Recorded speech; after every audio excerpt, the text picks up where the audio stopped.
Uh, Overall, it's definitely a great unit. Definitely has good structure and definitely have good remodeling. Currently, if anything. So, as far as what we have here, you got walls, floor, ceiling, everything looks great interior wise. Now, there's always going to be little things, especially based off the year of the unit. But I will mention just because not many people know much about it. So. Since there's the open space down there, so I deemed it as the office area because it seems to be set up as an office area. Yeah. So in that downstairs area, you have a sub panel.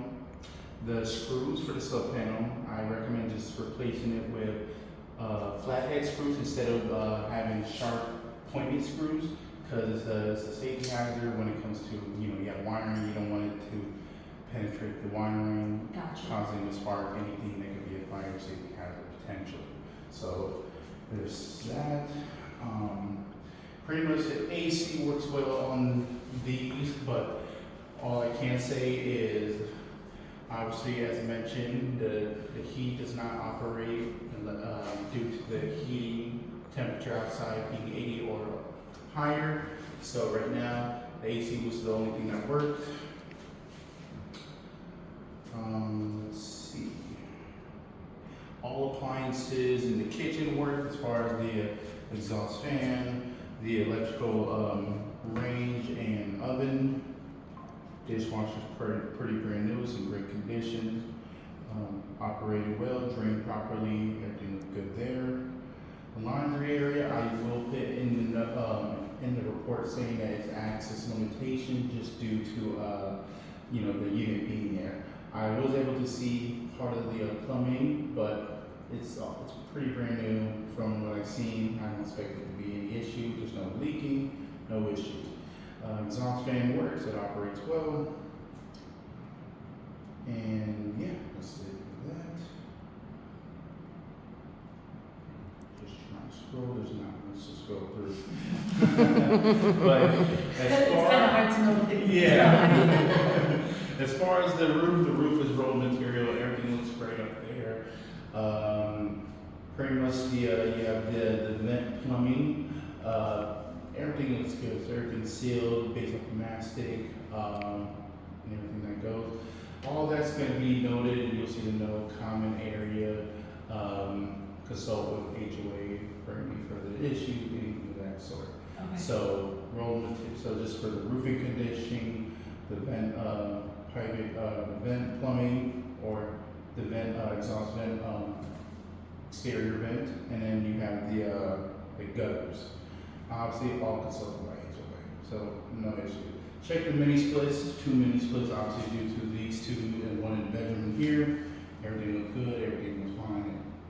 Nothing stood out. Refrigerant lines were good as far as that are connected to the mini split units. Everything is well sealed, so it looks good. What I will say is, obviously, this is not an issue for you guys, but it's more for the HOA to be looking at. I did see, as far as the condition, it is an older water heater because it said it was consulted in the early 2000s, I would say. So it was early 2000s based off the unit, and then pretty much what I did see for the water heater, just want to be very clear on it. So the exhaust vent is a little loose. There's usually a draft hood right there. So when any carbon monoxide or fumes just go through the vent and out, it's supposed to be sealed and secured. It looks a little loose from what you see, and needs to be nailed down by 3 screws, needs to be secured. And that's enough of that. The plumbing, I do see there's a recirculating foam. It's copper, which is good, but I do also see some galvanized in it too. Probably just recommend it. It is older, and galvanized plumbing, if you don't know, it deteriorates from the inside. Those are the plumbing that are known for the older homes under foundations. They deteriorate over time. It's always recommended to be copper plumbing.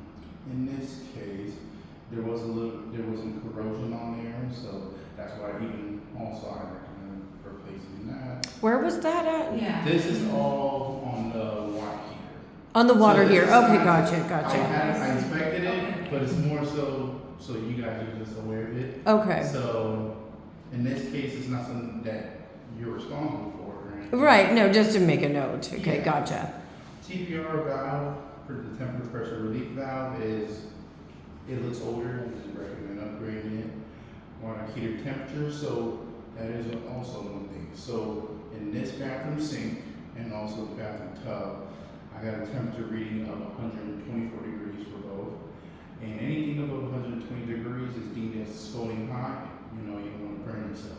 So that's when I will consult with HOA, let them know that, hey, sink is pretty hot. Now, again, it's your preference. If you want to be like, because a lot of people just turn on the hot water a little bit or put on the cool water and they're like, yeah, it's fine, don't worry about it, you know? But in this case, it's your preference. You can Yeah, do it. something to be aware of, Yeah, for sure. Yeah, it's like, I'll just turn on the cool water a little bit. Yeah. But that's that. Strapping anything for a water heater that's above 50 gallons, because that is a huge tank. And it's said from what I believe, it says 94 gallons based off the measures, but it's definitely way higher than 50 gallon tank. It needs to have 3 straps or higher, 50 gallons or higher. So yeah, 3 straps. I think that's part of the retrofitting that will be done before we close. Yeah. Okay. The gas valve is older gas valve. As far as that goes, it's just recommend having like a Teflon coated gas line. You could stay a hard pipe, but it is just an older line, so yeah, just recommend upgrading at some point. It's not like it's about to go out any minute, but it's just it's a recommendation. And it has good combustion. There's 2 vent screens in there, so that's good. And the water heater is not technically sitting on concrete, but it's fine if it was.